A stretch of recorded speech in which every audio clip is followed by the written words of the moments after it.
లబ్ధిదారుల ఎంపికలో పారదర్శకత పాటించాలి. సిఎస్ రైతు భరోసా, ఇందిరమ్మ ఆత్మీయ భరోసా, రేషన్ కార్డులు, ఇందిరమ్మ ఇండ్ల పథకాల లబ్ధిదారుల ఎంపికలో పారదర్శకత పాటించాలని ప్రభుత్వ ప్రధాన కార్యదర్శి సిఎస్ ఏ శాంతకుమారి కలెక్టర్లను ఆదేశించారు.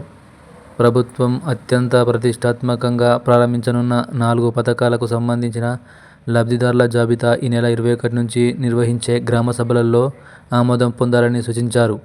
ఈ నెల 26న 4 పథకాలను ప్రారంభించాలన్న సీఎం రేవంత్ రెడ్డి ఆదేశాల మేరకు కార్యాచరణపై జిల్లా కలెక్టర్లతో బుధవారం సీఎస్ తొలి కాన్ఫరెన్స్ నిర్వహించి సమీక్షించారు. ఈ సందర్భంగా శాంతికుమారి మాట్లాడుతూ, ప్రతిష్టాత్మక పథకాల లబ్ధిదారుల ఎంపికలో ఏ విధమైన అపోహలకు తావివ్వకూడదు. రైతు భరోసాకు సంబంధించి భూముల వివరాలను రెవెన్యూ శాఖ ద్వారా వ్యవసాయ శాఖకు పంపించారు. సంయుక్తంగా క్షేత్రస్థాయిలో సందర్శించి గ్రామ సభలో వ్యవసాయ యోగ్యం కాని భూముల వివరాలను చదివి వినిపించి ఆమోదం పొందాలి.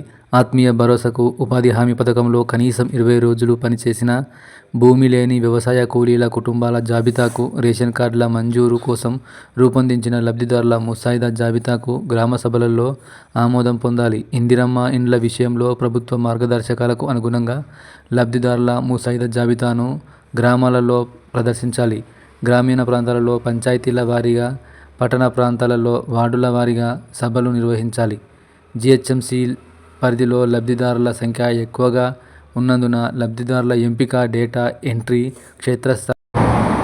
క్షేత్రస్థాయి వెరిఫికేషన్ తదితర అంశాలపై ప్రత్యేక శ్రద్ధ వహించాలి అని ఆదేశించారు.